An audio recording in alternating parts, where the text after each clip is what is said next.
Sveiki, gerbėmieji. Šiandien vėl trupinėlis istorijos.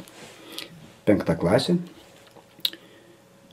3 skyrius vadinasi paminklas katedros aikštėje. Jeigu žiūrėsim į turinį, tai ten yra, taip įdomiai. Pavyzdžiui, Lietuvos karalius Mindaugas. Mes apie tai kalbėjome. Grėsmingi kaimynai. Paminklas katedros aikštėje. Iš pradžių galvojau, kad tai yra nelogiška. Nes ten realiai apie Gediminą. Paskui pagalvojau, 5 klasė. Jam 10-11 metų. Ir mokytojai galėtų pradėti kalbėti, ar jūs matėte paminklą katedros aikštėje? O kas ten yra? Tikiuosi taip daro. Bet dabar šiek tiek logikos, truputėlį. Skaitom. Tas laikotarpis buvo sunkus mūsų kraštui. Prie Nemuno įsitvirtinę kryžiuočiai puldinėjo Lietuvą. Jie kovojo prieš lietuvius ne vien ginklais. Po įvairias Europos šalis važinėjantys kryžiuočių pasiuntiniai skleidė melagingas žinias apie pagoninius lietuvius. Todėl kryžiuočiams padėjo ne tik dauguma kitų valstybių karalių, bet ir Romos popiežius. Galima būtų kabinėtis, bet galbūt 5 klasė.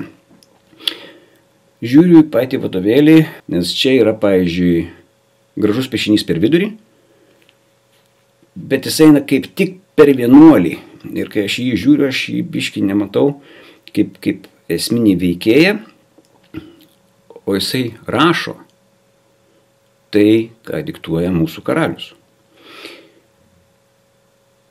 Ir laišką tuoj paskaitysiu, kai jis diktuoja ir galvoju, jeigu lapą būtų permatavę kitaip, kad piešinys būtų neperskeltas per vidurį, vizualiai visai žiūrėtųsi. Piešiniai puikus, žemėlapiai aiškus. Dėl pačio paminklo būtų galima kabinėtis, bet čia vėliau. Ir yra 3 kontroliniai klausimai. Pirmas. Kodėl kryžiuočių pasiuntiniai skleidė gandus apie Lietuvą? Žinot, 5 klasiai, manau, kad reikėtų užduoti atsakymą. Pateikti atsakymą, neužduoti klausimą. Bet jeigu mokytojas gerai motyvuoja diskusiją, todėl, kad ordinas buvo per silpnas, reikėjo daugiau žmonių, tai buvo vykdoma informacinė operacija su tikslu pritraukti daugiau kovotojų, kovoti prieš mus. Galbūt. Antras klausimas. Išnagrinėk rašytinį šaltinį. Nurodyta į 5, tuoj paskaitysiu. Toliau. Kurių profesijų žmonės kunigaikštis Gediminas kvietė į Lietuvą? Kuo jų atvykimas buvo naudingas mūsų šaliai? Gerai.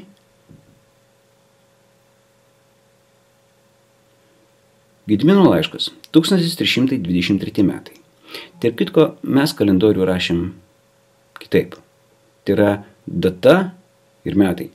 Padaryti taip, kad gavėjui būtų aišku. Laiškas skamba taip. Kiekvieną geros valios žmogų kviečiame į savo kraštą, valdas ir visą karalystę.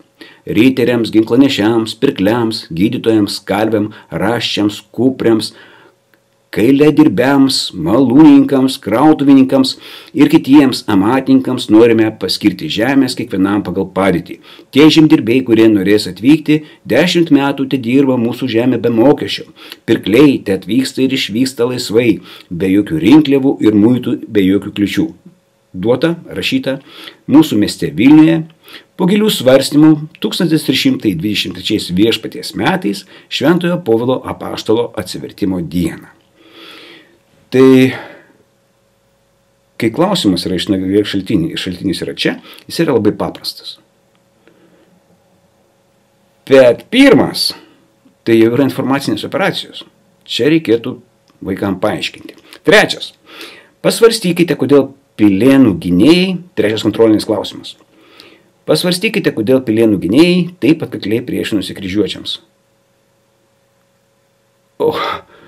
Kodėl neatkakliai reikėjo priešintis? Pilėnų klausimas galėtų būti suformuluotas kitaip.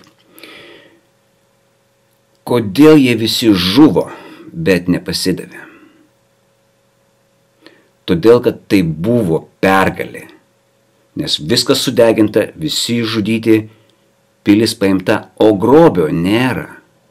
pagal to laiko supratimu, tai net ne pergalė. Ir kitko, komentaruose buvo klausimas, ar socdemai išspręs problemą su vadovėliais, sutvarkys šitą sistemą. Labai smarkiai abejoju, bet labai tikiuosi, kad taip. Nes vadovėlius, galima šiek tiek atnaujinti pagal tai, kaip pateikti, tokią lengviau įsisavinamą, mąstymą skatinančią informaciją. Tai ačiū Jums uždėmesį, geros dienos, gero savaitgalio. Tiek kiek liko, šiaip 9 val. Vakaro būsiu šį šeštadienį per Info TV, su laida Nemelas.